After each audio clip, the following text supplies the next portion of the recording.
मैं पल दो पल का शायर हूं, पल दो पल मेरी कहानी। 15 अगस्त साल 2020 को यह शब्द उस शख्स के थे जिसे हम महेंद्र सिंह धोनी कहते हैं। जब धोनी ने यह कहा कि मैं पल दो पल का शायर हूं, पल दो पल मेरी कहानी, तो लोगों की आंखें नम हो गई। दरअसल किसी क्रिकेटर के लिए विश्व कप जीतना एक बड़ी खुशी होती है, लेकिन कोई एक क्रिकेटर जो अपनी कप्तानी में आईसीसी की सभी ट्रॉफी जीत जाए और दुनिया के सबसे सफलतम कप्तान के तौर पर बन जाए, तो फिर उसकी कहानी अलग होती है। ये कहानी है महेंद्र सिंह धोनी की।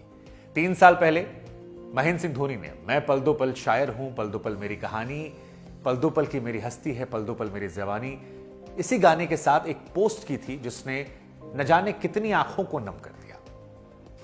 महेंद्र सिंह धोनी ने 15 अगस्त साल 2020 को अंतर्राष्ट्रीय क्रिकेट को अलविदा कहा था। इंस्टाग्राम पर एक पोस्ट शेयर की थी जिसमें ये जो गीत हमने आपको बताया, इस गीत का जिक्र उन्होंने किया और उसके बाद एक क्षण को लगा कि मानो सब शून्य हो गया है। धोनी के बिना हम कैसे क्रिकेट इमेजिन करेंगे, क्योंकि बचपन तो इसी में बीता है कि धोनी मार रहा है। हालांकि धोनी का अपना अलग अंदाज है। धोनी बड़ी खामोशी से सब कुछ कर जाते हैं, चाहे वो जीत हो, चाहे वो हार के बाद वापसी हो, या संन्यास हो, या उनकी जिंदगी के तमाम उतार चढ़ाव। आप उनको पहचान नहीं पाते हैं। तमाम तनावों को बड़े खूबसूरती से छू कर निकल जाते हैं और कितना तनाव उनके अंदर है, कितना शोर है, वो बाहर झलकने नहीं देते हैं। और ये कहानी उनके 16 साल के अंतर्राष्ट्रीय क्रिकेट करियर में रही, जहां पर हर वो मुकाम उन्होंने हासिल किया जिसे दुनिया में हर क्रिकेटर हासिल करना चाहता है। धोनी ने अपने संन्यास के साथ लिखा था कि आपके प्यार और समर्थन के लिए मैं आपका बहुत धन्यवाद करता हूं। धोनी ने जब अचानक से इंटरनेशनल क्रिकेट संन्यास लिया तो फिर हर कोई हैरान था। 334 मैचों में टीम इंडिया की कप्तानी की। इस दौरान विकेट कीपिंग को लेकर तो उनका कोई जवाब नहीं था और उनकी जो वो एक अदा थी कैप्टन कूल वाली, उसको दुनिया में हर किसी ने पसंद किया। लाखों लोग हैं जिनके हेटर्स हैं, बट धोनी के हेटर्स नहीं बनते। धोनी उन गिने चुने कप्तानों में जिन्होंने आईसीसी के तीनों खिताब, टी20 world cup, one day world cup, champions trophy जीती है। इतना ही नहीं, टीम इंडिया उनकी कप्तानी में लंबे समय तक टेस्ट क्रिकेट में भी नंबर 1 रही। एक दिवसीय क्रिकेट की बात की जाए, 200 मैचों में उन्होंने इंडिया का नेतृत्व किया और 110 मैचेस में इंडिया को जीत दिलाई। उनकी कप्तानी में ही हमने वर्ल्ड कप जीता था और हर किसी की तरह जब धोनी पर उम्र हावी हुई तो उसका असर उनकी बल्लेबाजी पर थोड़ा पड़ा। हालांकि कप्तानी पर कोई असर नहीं पड़ा था। जादू की तरह चलने वाला उनका दिमाग लोगों को आज भी हैरान करता है। 42 साल की उम्र में धोनी के अंदर अभी भी ऐसा लगता है क्रिकेट बहुत बाकी है और इसे 2023 में जो आईपीएल मैच हुआ जिसमें चेन्नई सुपर किंग को उन्होंने 5वीं बार खिताब जिताया, उसे देखकर लगा कि धोनी अभी कई साल और खेल सकते हैं। लेकिन धोनी उस नीली जर्सी में नजर नहीं आएंगे। हालांकि टी20 वर्ल्ड कप में वो टीम के साथ गए थे, सपोर्ट स्टाफ के तौर पर गए थे, लेकिन वहां पर ग्राउंड पर उतर कर धोनी मैजिक जो होता शायद नजर नहीं आया। 90 टेस्ट मैचेस उन्होंने कई सारे टेस्ट मैचेस खेले, 33 उसमें अर्धशतक शामिल है।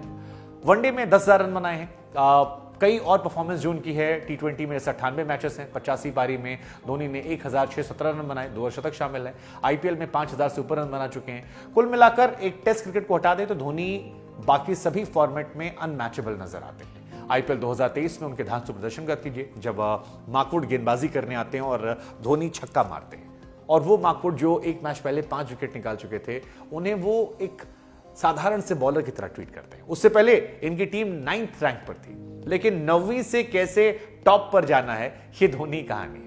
धोनी की अगुवाई में एकदम अनसुलझी दिखती चेन्नई सुपर किंग इस साल सुलझी नजर आई और कप्तान वही था। टीम के प्रदर्शन ग्राफ जो था वो बदला और ऐसा बदला कि सारी कंट्रोवर्सीज के बीच में भी धोनी ने टीम को साथ रखा।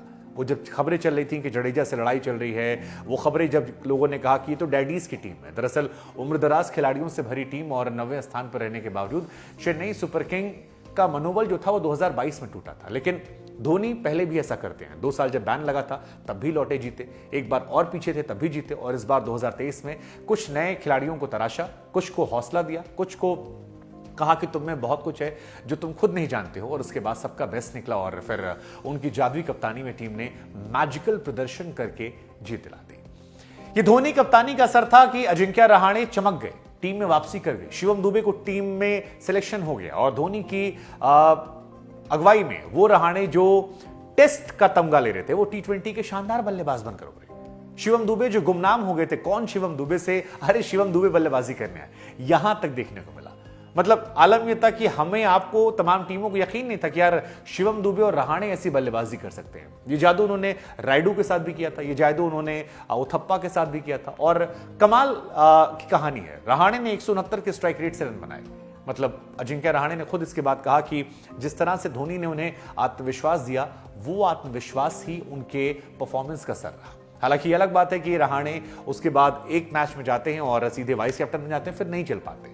लेकिन धोनी के साथ जो उनका सफर रहा, धोनी का जो हौसला रहा, वो शायद अपने आप में कमाल का रहा। धोनी इस साल आईपीएल में खेलते नजर आए। हार्दिक पांड्या जो सामने टीम के कप्तान थे, उन्होंने भी कहा कि धोनी इकलौते ऐसे खिलाड़ी हैं जिनसे हारना वो पसंद करेंगे। कोई और होता तो शायद उन्हें तकलीफ होती, धोनी की जीत उन्हें तकलीफ नहीं थी। और ये धोनी के बारे में बताने के लिए काफी है। धोनी जिनके बारे में हम बार बार कहते हैं कि वो खिलाड़ी हैं जो जिस भी स्टेडियम में जाते हैं वहां का क्राउड उनका लोकल क्राउड होता है। हमने देखा मुंबई के वानखेड़े में किस तरह से नीली की जगह पीली जर्सी में लोग नजर आए। आरसीबी के लिए हमने देखा चेन्नई स्वामी में कैसे लोग वहां टूट पड़े। चेन्नई तो उनका खुद का एक तरीके से घर हो चुका है। जहां जहां वो गए वहां वहां वो स्टेडियम धोनी में हो गया। आज के दौर में आप धोनी को सबसे बड़ा क्राउड पुलर कह सकते हैं। आज के दौर में आप धोनी को सबसे बड़ा क्रिकेट का स्टार कह सकते हैं। उनसे बड़ा स्टारडम अब तक इंटरनेशनल क्रिकेट में शायद ही किसी ने हासिल किया हो। एक कप्तान के तौर पर तो ये अनमैचेबल, एक खिलाड़ी के तौर पर भी उनकी तुलना दुनिया के महानतम खिलाड़ियों से होती है। लेकिन हमारा सवाल आपसे है कि 3 साल धोनी को रिटायरमेंट को हो गए। कोई और खिलाड़ी कहीं रिटायर होता है तो अक्सर बड़े तामझाम के साथ होता है। धोनी की खामोशी से रिटायरमेंट क्या कहती है? और क्या वो लम्हा आपको याद है? धोनी ने जिस भी फॉर्मेट संन्यास लिया बड़ी खामोशी से ले लिया, चाहे कप्तानी छोड़ना हो, टेस्ट क्रिकेट संन्यास लेना हो, इंटरनेशनल क्रिकेट छोड़ना हो। हालांकि मेरे लिए धोनी की सबसे बेस्ट मेमोरी 2007 वर्ल्ड कप, 2011 में उनका वो छक्का, और सबसे वर्स्ट मेमोरी 2019 वर्ल्ड कप में उनका वो रनआउट हो जाना, जो आज भी परेशान करता है। क्योंकि मुझे लगता है 2019 में हमारी टीम अच्छी थी, 1-2 स्लॉट थे जहां पर हम कमजोर थे, लेकिन वो टीम मजबूत थी और धोनी वो वर्ल्ड कप डिजर्व करते थे एक फेयरवेल के तौर पर। वो नहीं मिला, लेकिन धोनी ने उसके बाद आईपीएल की ट्रॉफी जीती। लगातार वो अच्छा कर रहे हैं, बड़ी खामोशी से रहते हैं। वो जहां रहते हैं, जो करते हैं, ये कहा जाता है कि मिट्टी को छू देते हैं तो सोना बन जाती है। धोनी को लेकर आपकी फेवरेट मेमोरी क्या है? बचपन की क्या कौन सी मेमोरी? और 2024 आईपीएल में क्या धोनी को आप खेलते हुए देखना चाहते हैं? धोनी ने संकेत तो दिए, लेकिन उनके पैर की चोट बहुत कुछ तय करेगी। हालांकि हमारी तरफ से धोनी को भविष्य की बहुत बहुत शुभकामनाएं। धोनी का करियर एक इंस्पिरेशनल रहा है। एक साधारण से इंसान की एक अद्भुत, अविश्वसनीय, अकल्पनीय कहानी कहने की दास्तां है महेंद्र सिंह धोनी कहानी। इस कहानी को आप कैसे देखते हैं और आपके लिए धोनी की फेवरेट मेमोरी कौन सी है? क्या आप 2024 आईपीएल में धोनी को देखना चाहते हैं? खैर, आप धोनी को देखना चाहते हैं वो देखिए, साथ ही आप देखिए न्यूज़ बुक को, इस वीडियोस को, और हमारे साथ भी जुड़िए। ऐसे तमाम दास्तानें हम आपके लाते रहेंगे। बाकी धोनी को हमारी तरफ से happy retirement, and please Dhoni 2024 में जरूर खेलने आए।